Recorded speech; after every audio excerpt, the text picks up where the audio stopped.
Thank you very much. I think that was more of a glowing tribute than I would probably deserve. I apologize I have to speak in English, but your English is better than my Spanish will ever be, so consider yourselves lucky. I'm going to run through some of what we're seeing. Juan asked me to title this talk, Spain 2025, and what does it look like and how do we get there, right? And so I'll cover some of the aspects of it. I want to cover a little bit about some of the technologies that we're going through. As I begin, how many of you have had a presentation or gone through a presentation on Singularity? Can I just see a show of hands? So quite a few of you. Okay, and how many alumni do we have? Show of hands, okay. You can spot them. They look a little sleepless. We call it sleepless university sometimes because of the pace of change. Juan gave you my background. That's my White House uniform. This is a little bit more my Silicon Valley outfit here. We believe that we are driving the world forward with technology, right? We've bypassed biological evolution, even cultural evolution, and technology is a major driver of progress in the world today. You will guess that we are optimists on technology rather than pessimists. We think it's a major driver, maybe the only major driver of progress that we've ever seen in the world. This is a graph, by the way, of human population, and you can see how we have exploded across the planet just in the last few hundred years.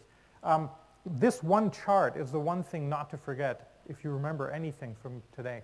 This chart was put together by Ray Kurzweil, and on the y-axis you have an exponential logarithmic graph, and Ray tracked the price performance of computing, and he was tracking Moore's law.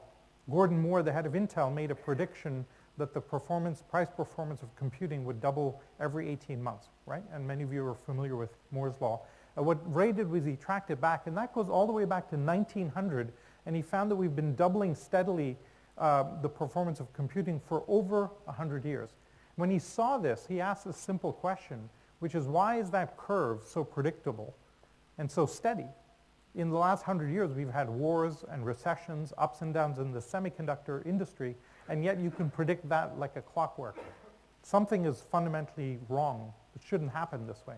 And he spent about a decade doing analysis on this and doing research trying to understand why.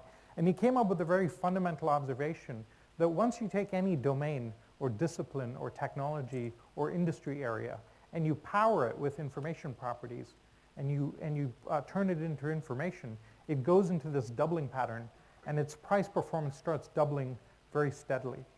And most importantly, once it's on that path, that doubling pattern, it stays on that path. Nothing shakes it off that path. And that has quite mind-boggling consequences. Peter, who's our other main co-founder, wrote a book called Abundance, which is a bestseller on the New York Times list, where he shows that if we move these technologies and roll them out properly, we could have within a decade or two an abundance of energy, healthcare, education, clean water, etc. And we're starting to see that now happen. We study all of these very fast-moving technologies, and what we're finding is that this same pace of change of computation that's doubling every year or two is now happening across all of these fields.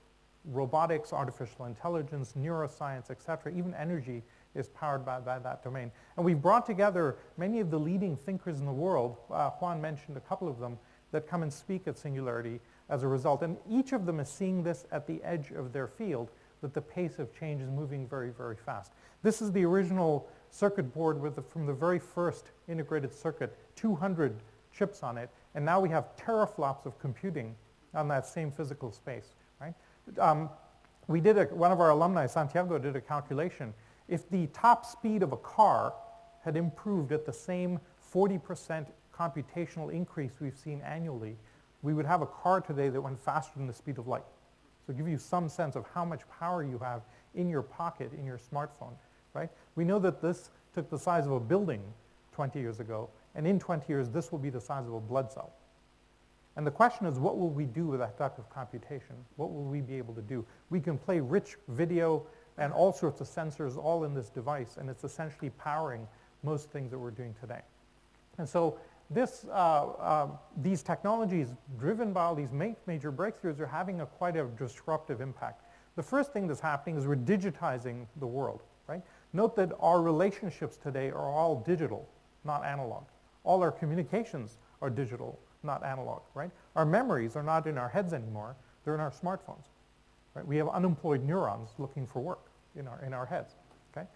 And so little by little, we're digitizing the world. If you're younger than 30 years old, your Facebook profile and how that looks is much more important than how you're dressed that day, right? And you can tell by how they're dressing today that's really the case. So we're digitizing the world very rapidly, and it's having a very transformative impact, because once you turn something into information, it starts down that path that I mentioned earlier. 3D printing is one new phenomenon. Many of you are familiar with 3D printing, where you essentially can fabricate an object. This belt is 3D printed.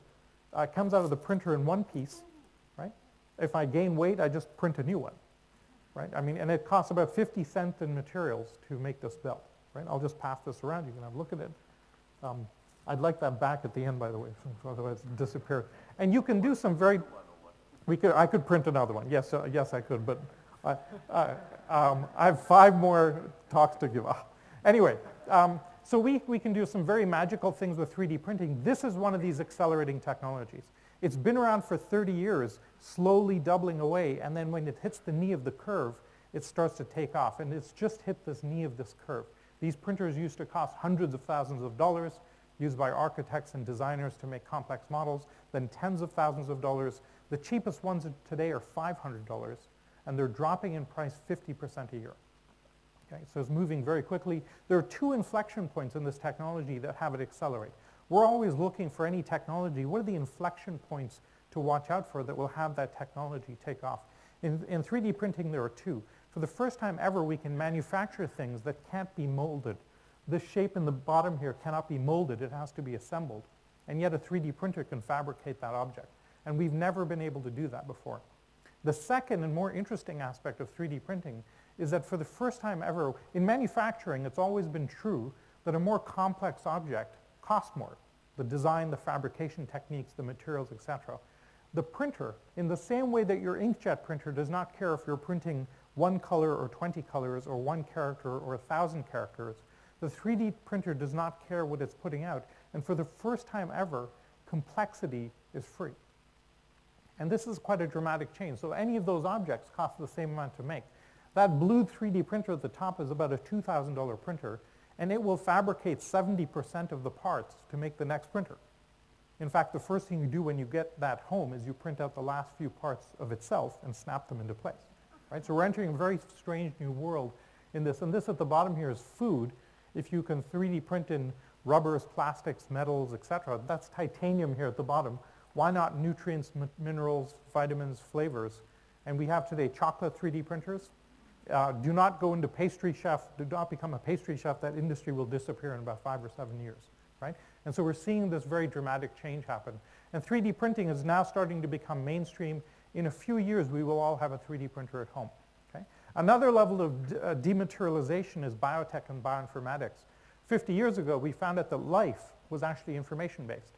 The 4 molecules of DNA, A, T, C, and G, combined in different ways, create all of the diversity in some of the interesting specimens that we have here in the room today. Right? And in the same way that in technology you have bits that form logic gates and then software and then networks and applications into increasing levels of complexity, in biology you have proteins and genes forming biochemical reactions, metabolic pathways, and leading to more and more complex systems. And the cost of gene sequences is moving at 5 times the pace of Moore's law. This is maybe the fastest moving technology we've ever seen in our lives. It cost $3 billion to sequence the first human genome 12 years ago. Second one cost about $400 million. Third one was about $50 million. Fourth one was about $15 million. Does anybody know what it is today? $1,000. Okay, we've gone from $3 billion to $1,000 in 12 years.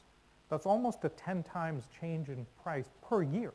How do you build a business when your price point is changing by 1 zero every year, right? And so this is having a very dramatic impact. When you learn biotech and biology, we're learning this new language of life. DNA is the software that creates each of our cells and each of our organs and so on. When you learn a new language, you do reading, then comprehension, and then you do writing. Right? And so we're learning now how to read DNA very well. It means that no species from now on needs to go extinct because we can recreate it. Right? This is now the comprehension side. If I have a heart attack, they will give me a drug called Plavix, which will thin my blood. If I have a certain gene, I need a triple dosage of this drug to make it effective. And I can actually wear a little dog tag that says that. So we're starting to understand the implications of the DNA. And now we're starting to write. This is a team working on bringing back the woolly mammoth. It will be a little confused when it arrives. We expect this to happen in about 2 years, okay? Where we can recreate any animal from the DNA structure and replicate it. Okay? And teams of college students are getting together to hack DNA in interesting ways.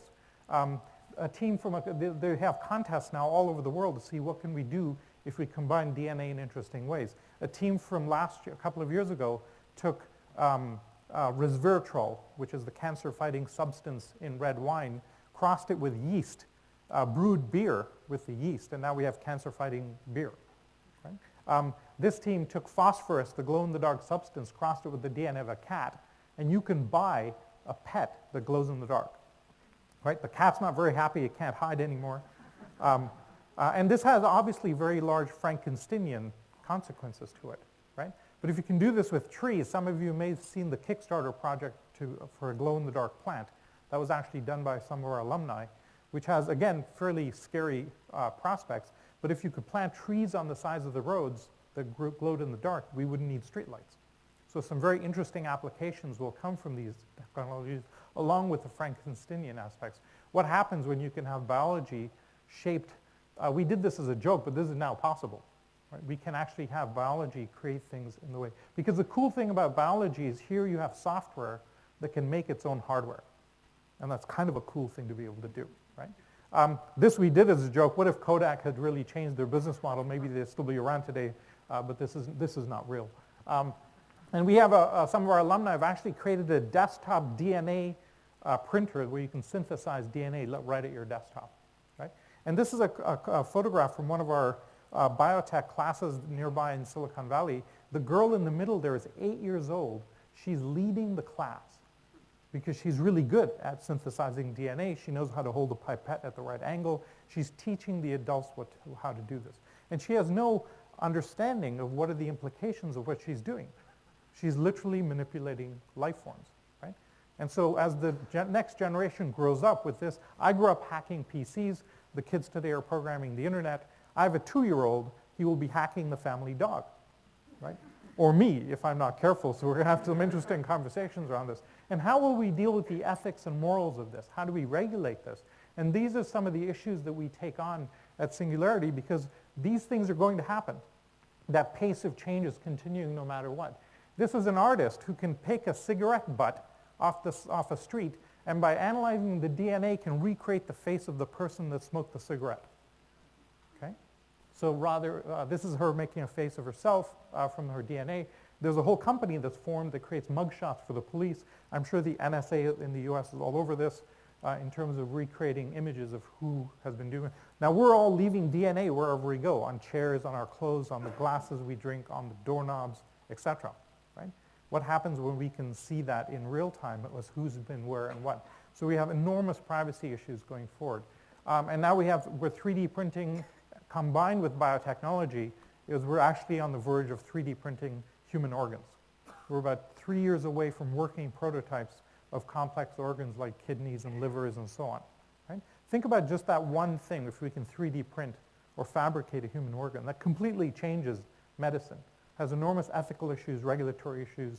You know, if I'm Irish, can I amp up the alcohol processing power of my liver? Right? All sorts of interesting things can become possible. Right? This is the inflection point that kicked it all off. 3 years ago, Craig Venter, who sequenced the first human genome, did this. He created the first artificial life form. He took the DNA of a bacteria, about 1 million base pairs, digitized it, hacked it, changed it to his own specifications, replaced the DNA of an existing bacteria, and we have, for the first time in the history of the world, a self-replicating life form, and its parent DNA is an email file. That's an inflection point. The world will never be the same again. We're going to see artificial organisms that never existed on Earth. Right? And so how will we handle that? And so these are the kinds of things that we're going to start seeing.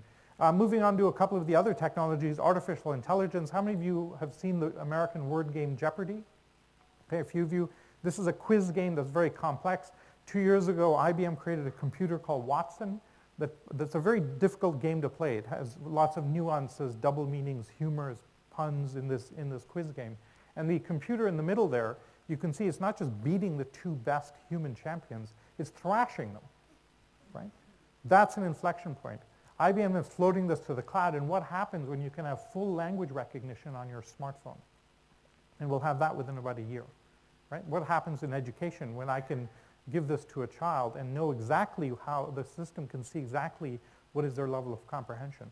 Or in healthcare, so that you can diagnose things very, very well. When you go to the doctor, you get the wrong diagnosis about 35% of the time, right? So for the 3 of you, one of you got the wrong diagnosis the last time, or you might want to have a chat as to who it was. And for the poor doctors, how do you keep in touch with all of the symptoms, treatments, drugs, conditions that are constantly changing? So we're supporting this with technology, but eventually this will become very, very mainstream. And the reason that we use artificial intelligence is that we've not had an upgrade to our brain in about 50,000 years. We're very hardwired with a set of very old biases. We have statistical literacy. We're not good at complex events. We hyper-discount the future. All of these issues that we deal with as human beings. This is a list of just of some of the cognitive issues that we have as human beings. Sunk cost bias or framing bias or positivity bias, etc. And we use artificial intelligence to mitigate against these weaknesses that we have. And AI runs the world today, whether it's anti-lock braking systems or credit card fraud detection. Your microphone on your smartphone has a lot of AI logic in it to filter out noise and so on. And so essentially it's been built in now to the fabric of our lives, and it's moving very fast in helping these other areas.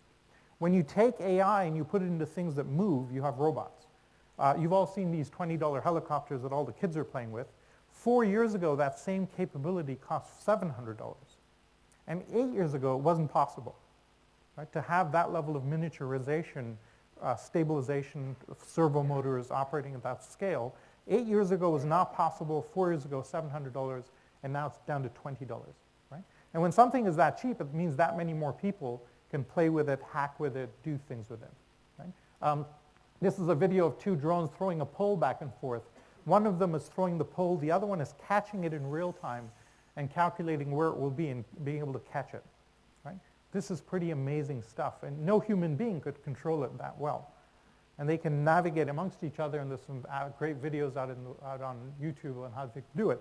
And this has been kind of recreational up till now. This is a manufacturing robot called Baxter, where you show it what to do, and it will manage a stock picking line as well as a human being. So literally the way this works, it takes about 30 minutes to train this robot, and then it uses image processing and video processing to do the task for itself. It costs $22,000. It does not get sick. It does not take a holiday. It does not go on strike, right? It does not take coffee breaks. This fellow is smiling right now, but in about a week, the robot is taking his job, right? And so this has some enormous implications. And at that price point, that is a staggering amount of capability for that price point. This is the Foxconn plant in China, where they make all of the Apple products. They're replacing a 500,000 worker plant with 20,000 people and 1 million robots. Okay? And those 480,000 people that go off work, those jobs are not coming back. We actually have made a prediction that within 10 years, no human beings will be doing manual labor anywhere in the world. And what will that do to employment? Right? The entire industrial economy is about to grind to a halt because we will have automated it. Because robots and this robotic capability is now reaching that level of sophistication where a very inexpensive robot can do this, right? And so this has enormous societal questions as to how we handle this. One extent of where we see this going is the Google car. How many of you are familiar with the Google car?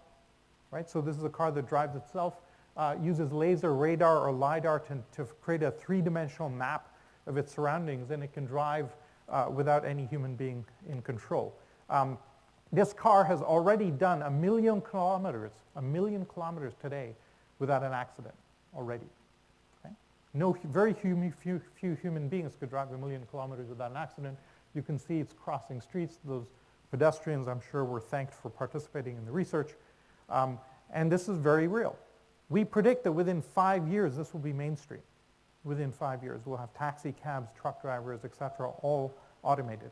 We've predicted that once you implement this paradigm, we will increase the capacity of existing roads and freeways by up to 10 times. I know Madrid doesn't have a traffic problem, but in many cities of the world where we have a traffic problem, imagine a 10 times increase in traffic capacity with no change in infrastructure.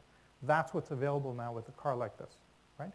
And we kill 1 million people around the world a year in traffic accidents. We'll look back in a couple of decades and wonder, why did we ever let human beings drive? That's what it will be. This may be the biggest change in society that we see in our lifetimes in terms of the impact, right? It means now if you don't have a traffic problems, it means that housing prices, which are very high in central cities because it's so hard to get there, will level off. Will have enormous implications. We won't need parking lots. We will be able to have anything delivered within 30 minutes, not just a pizza like in the US. And so this has huge implications for lots of different levels of society. Now, 2 years ago, we thought that the technology is ready, and it's been ready for 4 or 5 years. We thought it would take forever for government to authorize it. And then 2 years ago, the state of Nevada authorized autonomous vehicles. And then we thought, okay, it's Nevada. They'll authorize anything, right? But now Florida, California, and a number of countries are looking at this because it's just too effective. And for the first time in 100 years, we now have a concept like Moore's Law in transportation. And now we're going to see very rapid increases and changes. Audi, BMW, Mercedes are all working on autonomous cars, and this will move very fast now. Something that we have not fundamentally changed in 100 years will now suddenly explode because of this change in domain, right? Here's a picture of it going down the highway in Silicon Valley. And if you take robot to its full extent, this is one of our team projects from a couple of years ago. This is called Matternet. They looked and they noticed that in Africa, all the roads get washed out during the wet season. And so why not use drones to move medicine and food around where there are no roads? So they conceptualized a project that they call Matternet, which is kind of a next generation Pony Express. A drone picks up a package, carries it over a mountain, parks itself to recharge. The next drone picks it up. Here's a video of it delivering a package in Haiti to medicine to a camp. What's interesting about these drones is because the underlying technologies are moving so quickly, they're doubling in their capability every 9 months. So today a drone can carry a 2-kilo package about 10 kilometers. By September, October, it'll be 4 kilos. By the middle of 2015, 8 kilos, and now things get very interesting, right? We've already had a phone call from FedEx saying, hey, what are you doing? What's going on? And you may have seen the announcement from Amazon where they announced that they could use drones to deliver packages. This was a fake, by the way. This was a PR coup. This happened to be the day before Cyber Monday, the biggest shopping day of the year. So they managed to get this story out on TV. It'll be years before they're able to do this. But it legitimizes the space, right? And it shows that there are viable companies looking at this. And so there's a lot of prospects for where this goes. So these are all technologies moving quickly, all on this pace of change. And it's worth looking at why does an information-based environment go into this explosive growth path, right? Some of you are old enough to remember film photography, right? You have film, you take it to a shop. It costs about €1 a photograph for the processing, for the film, et cetera, et cetera. And you operate from a scarcity model. You can only carry so much film around. You frame every shot carefully, and you take pictures in a very careful way. When you shift to digital photography, the marginal cost of an extra photograph goes to 0, right? Because you've gone to a digital substrate. And now you can take 1 billion photographs, and we do, and now you have a totally different set of photographs. Where did I leave them? How many copies do I have of these damn photographs? They're all over my hard drive. They're stuck in my phone. Did I lose the chip? Where have I put them? Did I share them? And now you're operating from an abundance mindset. And this change from a material basis to an information basis, now when you have something in information basis, you can do all sorts of interesting things with it. You can apply modeling, correlation, machine learning, simulation, and that drives the pace of change even further. And this fundamental shift from material to digital is the same shift that we're seeing across all of these domains. Biology, in robotics and artificial intelligence, in neuroscience, et cetera, where we're literally digitizing this. And when you digitize it, you explode the domain and the costs go to 0, right? Solar energy is now on that curve. The efficiency of solar cells is doubling every 22 months. On the current pace, we expect solar cells to get to 100% world energy supply within 22 years. Okay? It means that within 24 years, you have 200%, and within 24 years, 26 years, you have 400%. And so we will hit an abundance of energy within 2 to 3 decades from now. And that will have some interesting geopolitical consequences. In the US, what will they fight wars over? If there's lots of energy, some interesting big questions will come about. Now these technologies are all making front page news. They're very, very sexy. We love them. But we have a fundamental issue, which is our societal structures are not set up for this pace of change. Right? All of the structures that we use to run the world, our politics, our civics, our legal systems, healthcare, education, intellectual property, all designed for a world a few hundred years ago, not for the world of today. Definitely not for where the world is going. And so we need to update almost every single aspect of society to keep pace with this pace of change. I showed you the polite version of the Google car. Can I get a bit of volume on this video? Man's team will never believe this. Oh my goodness. This is what it's like to ride the Google car. There's a little swearing in this, so if you're young, just close your ears. Man's team will never believe this. Oh my goodness. Go is the right word. Holy shit. Holy shit. There's no fucking hands on that wheel. Oh my god. What? It's driving itself. All right, you get the general idea. That scream, do not forget that scream. That is the visceral scream of humanity meeting advanced technology, right? And when you first get into that car and it takes off going through that obstacle course and it's driving faster than you can drive it, you freak out. It's your visceral reaction, right? After about 10 minutes, it's like riding in an elevator. You press a button, it takes you where you want to go. But the first reaction is a freak-out reaction, okay?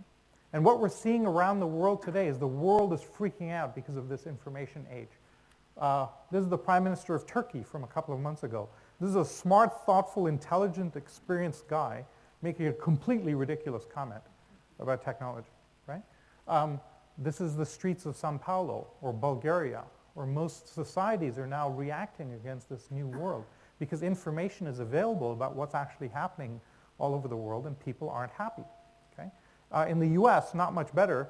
We're pepper spraying our civics, totally overreacting against individuals in a way that's not appropriate. We've been showing this photograph for about 5 years. This is the Fourth Amendment, the right to privacy in the US Constitution scratched out. And we've been warning for 5 years that this is where we're headed, and now we're there. This is a fundamental pillar of American society that's disappearing and has disappeared with no public discourse about it, right? I'm Canadian, I don't have an expectation of privacy anyway, but if you're American, this is a really bad place to be. And there's no way, a constitution is the software that runs the country. And we have no mechanism in today's world of actually updating that document in any reliable way. And so we've got one of our faculties actually made a prediction that he does not expect the US to exist as a country within 30 years. That's a pretty dramatic thing to say, and it's one of the world's most famous futurists who's made that comment. I'll make a prediction right now that with all of the technology, camera sensing, thermal imaging, et cetera, that within 5 years it will be impossible to lie, right? So what will politicians do then? Well, question. Within 5 years would be my prediction, okay? So these technologies are now going to start changing how we interact, how we organize ourselves in very dramatic ways. This is the patent system, fundamentally broken. High-tech companies are now spending more on patent litigation than on R&D. And that's a very bad place to be as a society. And this is a photograph from our curriculum planning meetings. One of the unique attributes of our model at Singularity University is we update our curriculum very frequently. We have to because these technologies are all changing so fast. Every 2 months, we convene our entire faculty and we revisit every lecture. Because biotech, for example, has had 4 major breakthroughs just in the last year. And so we've had to develop a near real-time curriculum development mechanism to keep pace with that pace of change. We run an executive program that's about a week long for kind of existing leaders. The summer program that these folks are talking about is for the next generation of leaders. We're looking for, in those, when we select our students, who will be running these countries in the next 10 or 20 years. we do a 1-week program for the existing leaders, and every 2 months we've noticed that with the content of what we teach changes by about 20 to 25% every 2 months because it's moving so fast, right? Now, this has an interesting problem for us. Even though we have the world's best speakers, researchers, thought leaders coming to teach at our organization, we can't become an official state-sanctioned, accredited university because to do that, you have to fix your curriculum and not change it, right?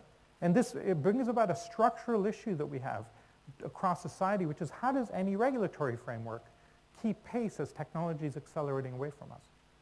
In higher education, it's actually even worse. If you're doing a master's degree in one of these areas, advanced robotics, biotech, et cetera, neuroscience, by the time you finish your master's degree, you're out of date, right? And we've just never seen that in the world before, that our ability to teach a subject cannot keep pace with the pace of change in that subject area. We've seen this in the web development world over the last few years. If you're a web developer, you have to update your skills almost every year to keep pace with all of the changes in technology. We're seeing that same thing happen now across all of these technologies because of the pace of change. So how will we manage that? This is the worst example I've seen of government inability to deal with this. This is the State Department in Transportation Department in Florida. They've reduced the duration of yellow lights, the yellow signals, the traffic lights, because then the radar cameras flash more people going through it, and they generate more revenue, right? In fact, it's really evil. They actually vary the duration of the yellow signal because so you can't reliably predict when it's going to turn red, and then you get flash, okay? Now, they're generating $100 million a year of extra revenue because of this. The death rate is increasing because senior citizens in Florida have slow reaction times, and the accident rate is going up, and more people are dying, so they can generate $100 million a year, right? In most places, you would call this treason. This is the state acting demonstrably against the interests of its citizens. This is how twisted we've become. We cannot handle at a societal level all of this information. We have to figure out a way of solving this. And in companies and corporations, it's not much better. This is Vinod Khosla speaking at our closing ceremonies a couple of years ago. He looked at the exponential growth in mobile phones over the last decade, right? We went from 100 million to now 5.5 billion mobile phones, doubling every 2 years over the last decade. What Vinod did is he went and asked the question, what did the mobile industry expert analysts predict would be the growth of mobile phones at each of those points in time? So he went back to 2002, 2004, 2006, 2008, and in 2002 he looked at the predictions of Gartner, Forrester, McKinsey's, Jupiter to see what they predicted. And they predicted in 2002, 16% year-on-year growth was their prediction for mobile phones. 2 years later, it had gone up 100%, so they were off by a little bit. In 2004, the collective prediction was 14%, right? Then it doubled again. 2006, their collective prediction, 12%, okay? And then it doubled again. And in 2008, unable to process the fact that we've had 3 doubling periods in a row of 100% each, their collective prediction was 10%. And then it doubled again, right? Now, how much more wrong can you be from 10% to 100%? You're 10 times off, right? This is not a math error. There's something fundamental at shift. And you're the world's expert leading mobile analysts, where companies, governments are relying on these predictions to make strategic planning questions. And every single point in the line, the experts in the field always go linearly. And he was able to show this wasn't just mobile phones. This was in oil pricing, network bandwidth. Wherever you saw this exponential, everybody projects linearly. And this is the cognitive gap that we have in society today. All of our education and all of our intuition is linear. If I take 30 steps, 1 to 30, I'll go 30 meters, I'll get to the front door. And we're very good at extrapolating where would I be 1/3 of the way, where would I be 2/3 of the way in that projection, right? We're very good at that. If I take 30 doubling steps, 2, 4, 8, 16, at step 30, I'm at 1 billion. I'm 26 times around the world, which is very different than the front door, right? And now we have all of these technologies moving at that second pace, not the linear pace. And none of our educational systems, none of our intuitions, none of our projection systems, none of our et cetera are built for this. And so about the only thing we do at SU is to teach our students to spot those doubling patterns, because if you can spot that, you have an enormous advantage over the rest of the people. And here's what happens when you first have an exponential curve, let's say 3D printing, which has been around for 30 years, doubling every 2 or 3 years in its capability. You discount it. You say, it's not going anywhere.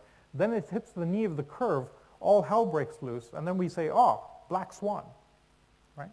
In fact, the financial crisis that we're all struggling under was driven by the underlying acceleration in the derivatives and other instruments. And our regulatory frameworks cannot manage that. And so that's, in fact, many of our global problems, pandemics, spread exponentially. Aspects of climate change grow exponentially. And none of our systems are set up for this. So we need a completely new society that can handle this pace of change. From a business perspective, we're accelerating the metabolism, right? It took 20 years. It used to take 20 years to create a billion-dollar marketplace. Google took about 8 years. Facebook took about 5 years. Groupon took 18 months to get to a billion-dollar revenue run rate, right? Never been seen before until a couple of months ago when Grand Theft Auto got to $1 billion in sales in 3 days. Okay, that's explosive, right? And so now we're seeing new billion-dollar companies spring out of nowhere.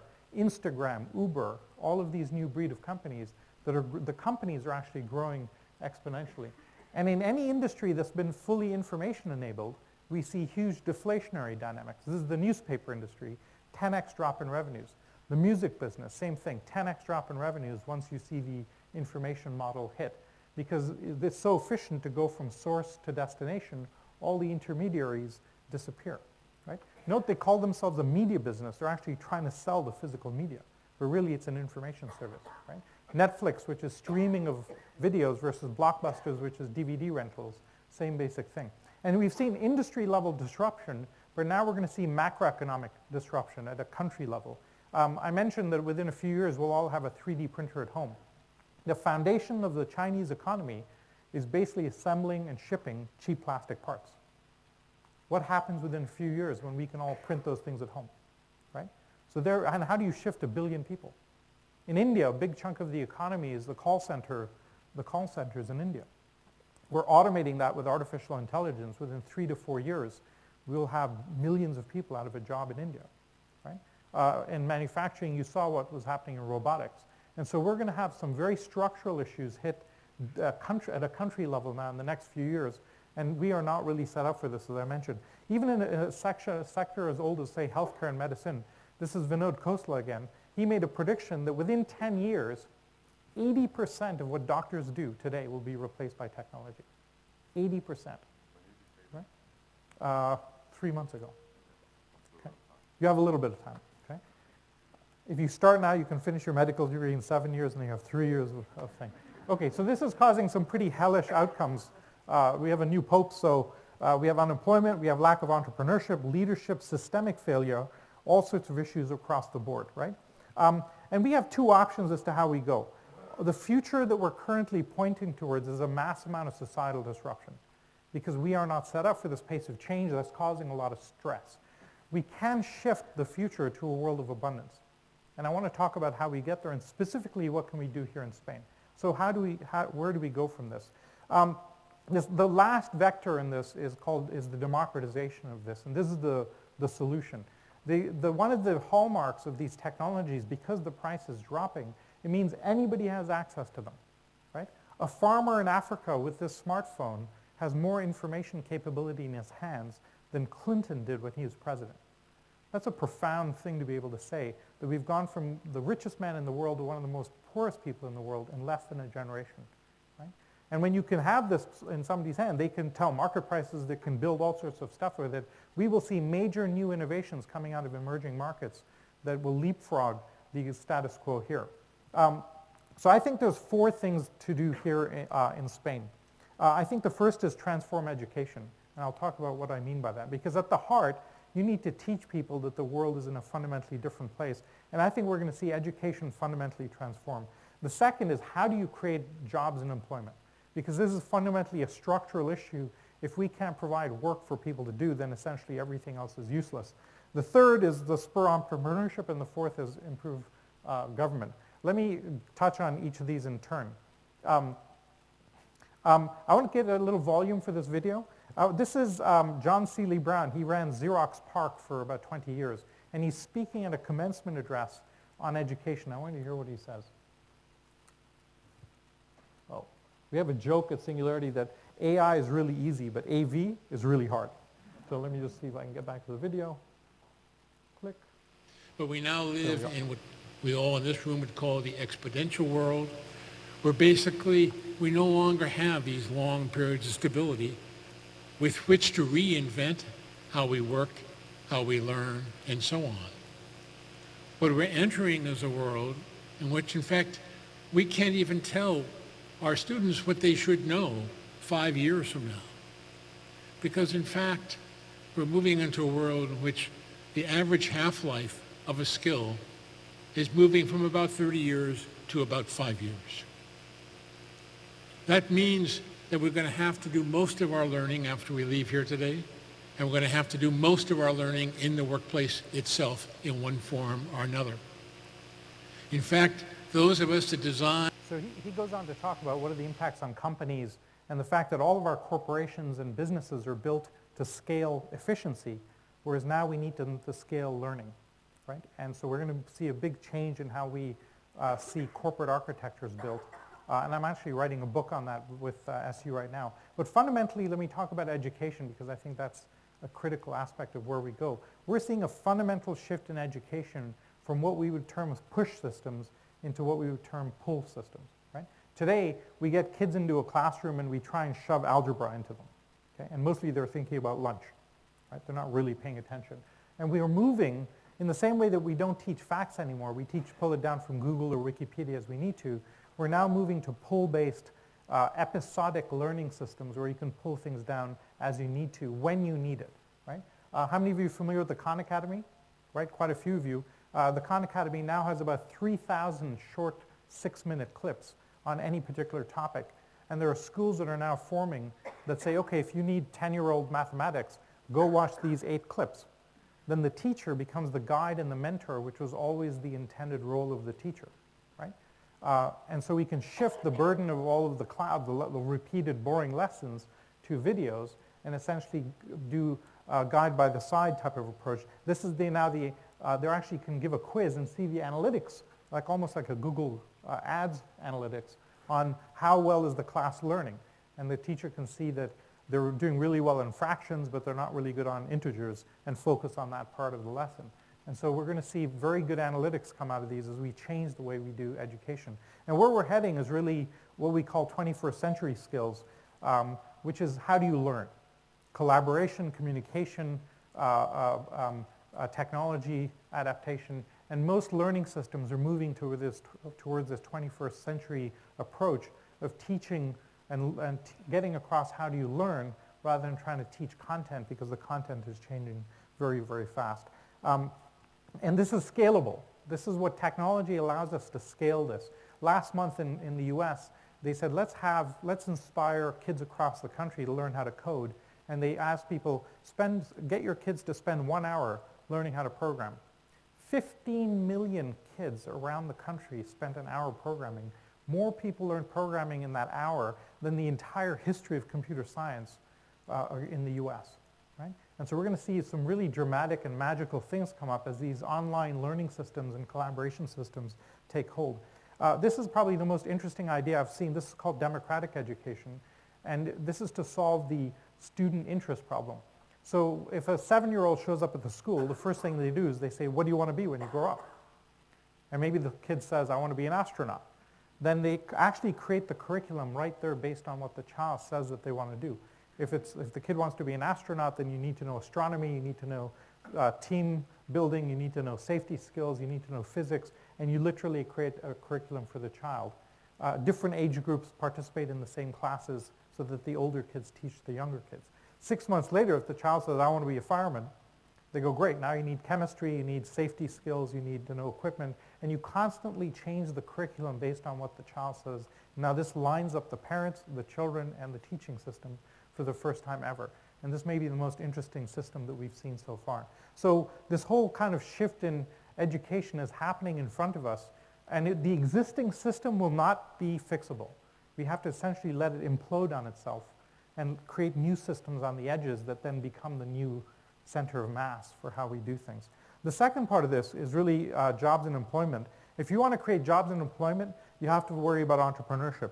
And I'm very thrilled to be participating with you folks here because this foundation, I think, is a very critical aspect of that. And I want to talk about what does entrepreneurship look like. The only thing that can solve job creation is crazy entrepreneurs, right? And I say crazy because to be an entrepreneur, you have to be crazy. It's not a rational act, right? You have to be totally a little bit crazy. And in Spain, you're pretty crazy. So I have optimism for that here. This is the chart that drives this. We did some research with the Kauffman Foundation, which studies entrepreneurship, and they found that over the last 40 years in the US, 100% of new jobs have been created by startups. 100%. Large companies have created exactly 0 new jobs over the last 40 years. Because as we have bigger economies, we're also doing things much more efficiently and laying people off at the same time. And so all new jobs come from startups. Okay? And so therefore, if you're interested in job creation, entrepreneurship is pretty much the only vector that gets you there. And this is our definition of entrepreneurship. You use technology and passion to solve a problem. Right? Now, this is the European Union definition of entrepreneurship. And you wonder why Europe is in a mess? This is how they define entrepreneurship here in Europe. Okay? This is not a really great definition for entrepreneurship, I'm sorry. Okay? This is a little bit more elegant. And this is how we really should be thinking about the world. And the environment for entrepreneurs has never, ever been better, as Juan said. You have the maker movement, you have crowdfunding, you have technology that's been democratized, and you have ecosystems available. How many of you are familiar with Tech Shop or the concept of a Fab Lab? Right? This is a model that's coming out of Silicon Valley where they create a Fab Lab, which is the photograph at the top. I can make anything I want. Somebody wanted to set the world speed record for motorcycles. Couldn't buy that motorcycle. They built it at Tech Shop from the bottom up. They have machine cutters, laser etching. It's like your home garage gone crazy. And essentially, they use an exercise gym model membership as access. So in the same way that you pay 100 euros a month to sign up for a gym, and you have lots of heavy equipment that you would not have at home, you have access to millions of dollars of equipment, and you can make anything you want. If you're familiar with Square, which is the payment system that the Twitter founder is promoting, that's a Tech Shop project where he prototyped the idea at Tech Shop and essentially made it. So today you can prototype an idea in one of these Fab Labs, use a crowdfunding approach. How many of you are familiar with crowdfunding or Kickstarter or Indiegogo? Right? Quite a few of you are pre-buying a product. This is Eric Mijakovsky. He tried to raise $100,000 for his watch, went to 20 investors around Silicon Valley. They all said no. Right? He put it up on Kickstarter, and by the end of his 30 days, he'd gotten $10 million from people who wanted to buy his watch. Okay? His original attempt was to raise $100,000. This tells you 2 things. First, it tells you that all the investors were really wrong, because and we know that they use a portfolio approach to balance risk. That's fine. But the second thing, and the more important thing, is if you have a structure like this, why do you need the investor? So if you have a great idea and you come to me with it, if I'm the investor, I'll say, well, put it up on Kickstarter. It'll demonstrate market demand if it works. And if it demonstrates market demand and you have the money, you don't need me. So Silicon Valley, which is the rich investment ecosystem, which is the fundamental competitive barrier that they have, has just disappeared. Silicon Valley has just been completely disrupted by this model, and nobody there knows it. Right? It means that anybody anywhere in the world can have a great idea, put it up on a site like this, and raise money against it. And so now you have very little stopping you. And there's a whole book been written how to create startup ecosystems by a very famous VC called Brad Feld. It's a full menu and a tick list, and it's worth reading for how to do that here. The last thing you need is passion.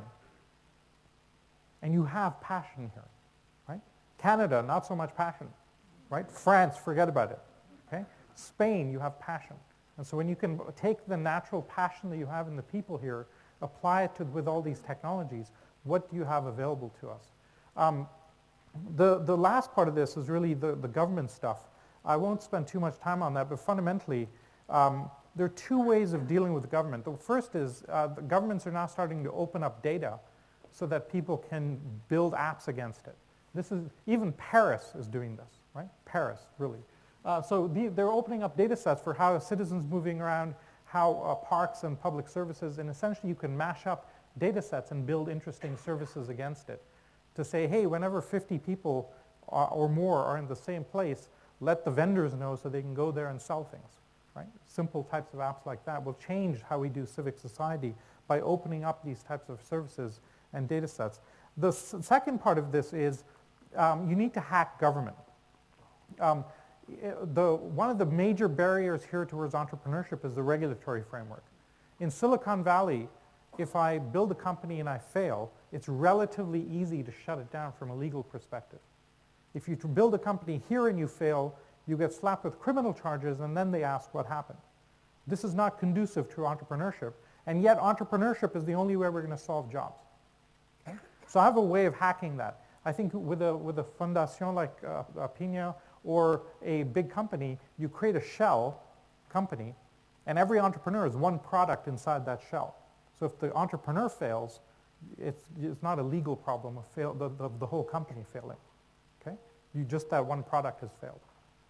And the single reason the Silicon Valley is successful is that we call failure experience.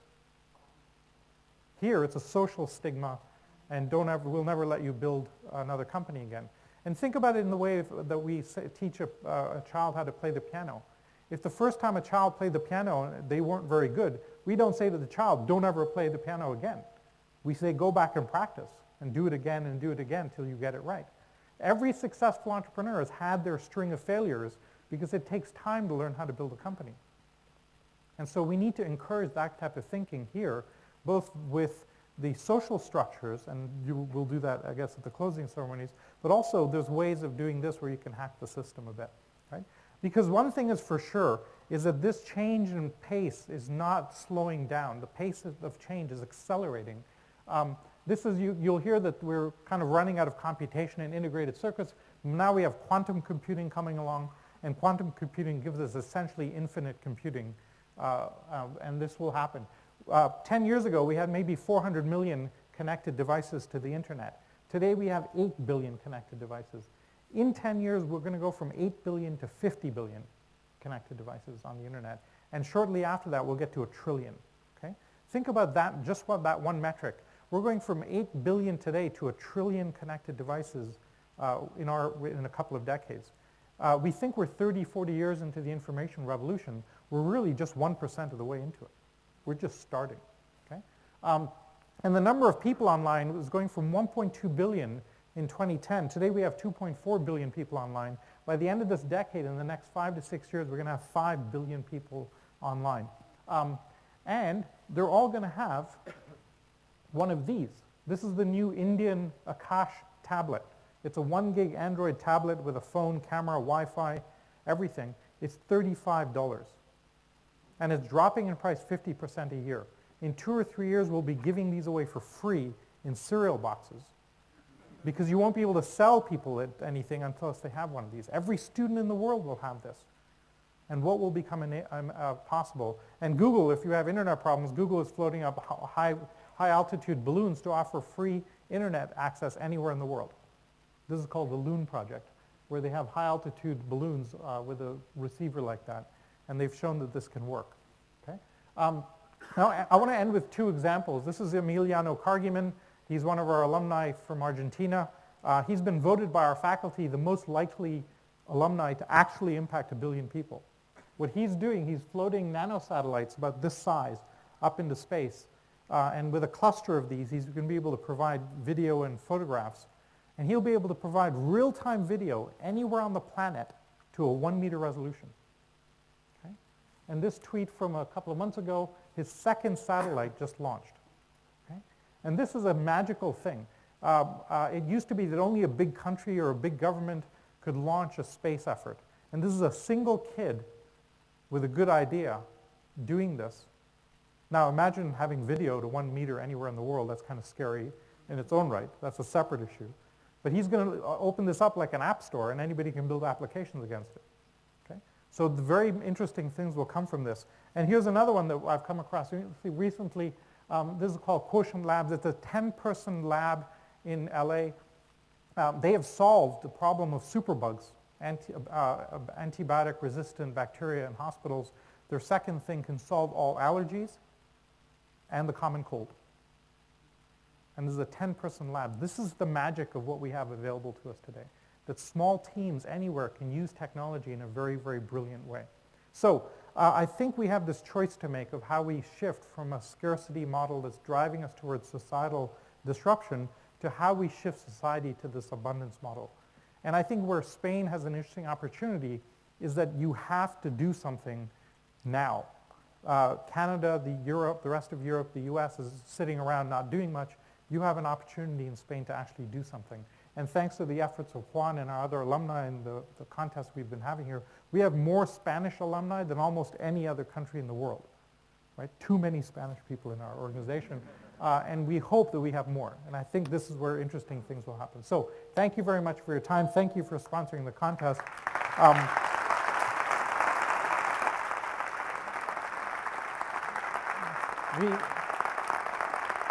Thank you.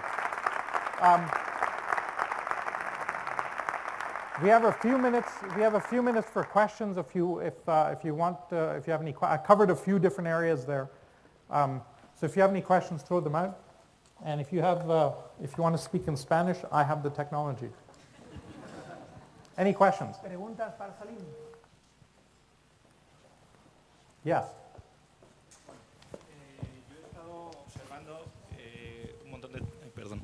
He estado observando un montón de tecnologías que los que estamos aquí llegamos a compartirlas y a estar un poco al tanto.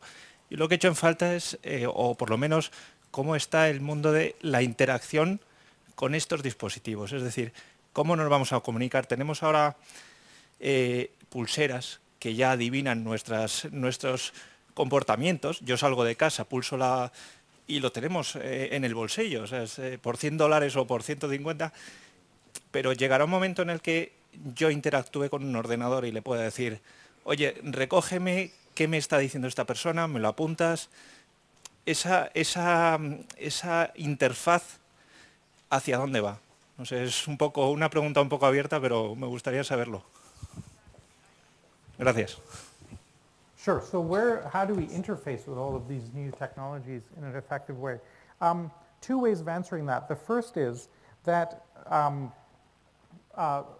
we have always figured out what are the right interfaces with technology, and that sometimes takes a bit of time. When a technology first shows up, we don't quite know how to deal with it in a mature way, right? So all the kids today never look at people. They're all texting all the time. They never look up, right? And we wonder at the older generation, is this healthy? Is this not healthy? Is it bad for human relationships?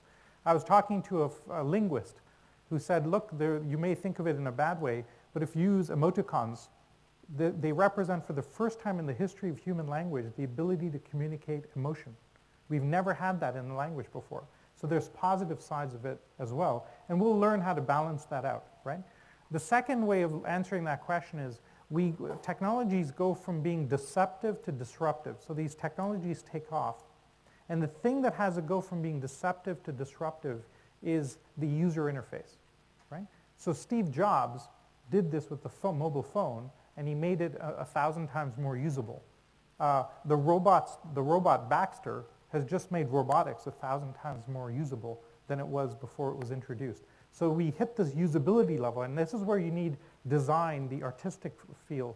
This is why art is so important. It gives us the conceptualization for how to integrate these technologies and how to use them in an effective way. And so having user interfaces, when they flip into the easily usable side of it, all of a sudden make something very powerful, and then you create a lot of value. If you're familiar with some of these websites like Kayak that allow you to scan for airline fares across many websites, the single thing that Kayak has is a better user interface than the other traffic websites. It's a $2 billion company with just a different design on the website. A $2 billion company just from a website design, right? That's a pretty incredible thing. Apple is a design company, not a technology company. And so the design vector is a key way of doing it. And when those technologies reach usability, then they start really taking off. Okay? Muy bien. Dos preguntas más y terminamos. Aquí. English or French? Spanish? English. Okay. Salim, thank you so much. I had one of my roommates went through the course last year and he did a talk. He blew my mind, but you still have time to blow my mind a couple of times, so thank you so much. My question is about politics, and the idea is that right now, 1% of our population has more access to technology.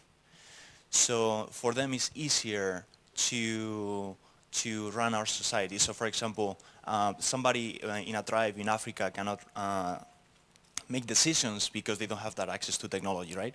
So the only solution to that problem is to aggregate the emotions of everybody to see where we want to go. So one example, when the Native Americans were in the US, and then the Europeans went there, they were less, but they had guns, so they were able to kill everybody, right? So if we had aggregated the emotions of everybody, we would have had a very different democracy. Okay. So What's your question? my question is, have you seen any advancement on the aggregation of emotions to guarantee a better democracy in the governments? First, Pablo, Diego, I think is working around that, but not in politics. Well, actually, just this whole wave of the internet has opened up and made government much more transparent, right? Today what's happening is because of all these technologies, governments are using them to spy on the people, okay? But little by little, we're turning that around. So I'll give you an example. A few months ago, there was the meteor that hit Russia, right?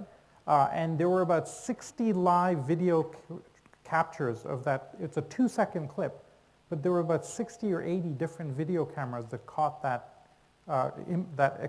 image, okay? From all the dashboard cameras, all the Russians have dashboard cameras, and they all caught the video. So somebody asked the question, why do all the Russians have dashboard cameras? Right? No other society really has that. Russians have, all of them have dashboard cameras. Well, it turns out that because it's kind of like the Wild West and the rule of law is broken down there, they use it to prevent fraud. And if a policeman comes and breaks your headlight and then charges you and wants a bribe, you can tape it. Or if somebody crashes into your car to commit insurance fraud, you can actually tape it. And so they do that as a self-protection mechanism, and so they all have dashboard cameras. And so there's an example of society learning how to use technology to turn the lens the other way. And there's now massive transparency movements in many democracies to say, hey, if you're, however you're using the money, whatever you're saying, we want transparency to the process within government. Okay? The governments are fighting this tooth and nail, naturally, but little by little it's happening, and that will make that capability much more transparent and better to govern in the future. The second part of this is that because of technology, we actually can share empathy for the first time at a global level. If an atrocity or crime was committed like Syria 100 years ago, nobody would know about it. And so therefore the Americans Europeans could go and kill all the Indians in North America. Nobody ever knew. Today, there's live video cameras of every single person as they get hit by a bullet, as something happens, as a hurricane hits the Philippines, and it allows us to share empathy at a global level for the first time ever. And we think that's a very positive thing. So a combination of those two, but the way we regulate ourselves has not adapted yet. Right? And this is the stress factor. And so we need new mechanisms to do that. And we're starting to work on those. Real-time polling. I'll give you an example. In Germany, they're experimenting with what's called liquid democracy. Rather than voting because I live in a particular area, voting for a representative that then gets paid by some company and misuses the vote, I can essentially, if I trust Juan's opinion on something, I can give my vote to him because I intellectually respect his thinking, and then he can vote for me. And then voting aggregates to the most intellectually respected people, not the most political people. And so we're going to see some changes in the system because of that. It'll take some time to go through the system, but I think overall it'll be a better place when we get there. Okay? Muy bien. La última pregunta, ¿vale? Lo siento por... Hi, thank you for bringing us this influx of energy. I went through 500 in Silicon Valley, and it's true that it changed your mindset completely. My question is, what 2 other projects from Singularity University is going to impact 1 billion people in the next years? What 2 other projects? Apart from the one that you have already talked. I'll give you a couple that I think are doing amazing things. One of them is there's a little gadget that they created called the Blue Box. And I don't know if it'll impact 1 billion people, but I just love this idea. So if you want to do blood analysis, you need a $50,000 machine to do blood work, right, to analyze blood for various things. These guys took a DVD, and they cut a plastic DVD. They cut grooves in the DVD. And so what you do is you put blood into the DVD. You put it into a DVD player. It spins around. The force of centrifuge separates the blood based on how the groove is cut. And then the blue light shining through it does the analysis. And they've reduced a $50,000 machine to a 3-cent plastic DVD that everybody in the world has a DVD player, right? And so we just love that kind of thing where you're taking new technology, applying it in a completely different way, and completely changing the game. And so that will have a very dramatic impact on that. The one that we have seen, it doesn't come from Singularity, but the one that we're very excited about is Dean Kamen, who created the Segway and created a few other things, has just created a thing about the size of a small fridge called Slingshot. And what it does is it purifies and filters water. And so you plug into one side anything wet, seawater, arsenic-laden water, sewage, mud, doesn't matter. And it uses a centrifuge, a distillation process, and a filtration process.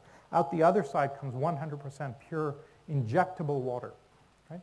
And it runs on 10 light bulbs of power, this thing. So for the first time ever, we have distributable water purification possible.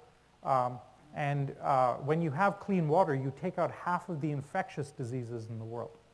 And so we have for the first time, and within a few years, he's just signed a deal with Coca-Cola to distribute these machines all around the world. And so, because Coke has the best distribution system in the world. And so now we have a distribution system married with advanced technology with this unbelievable machine. That will impact 1 billion people within a decade. All right? Muy bien. Excellent. Muchísimas gracias, Salim, por todo.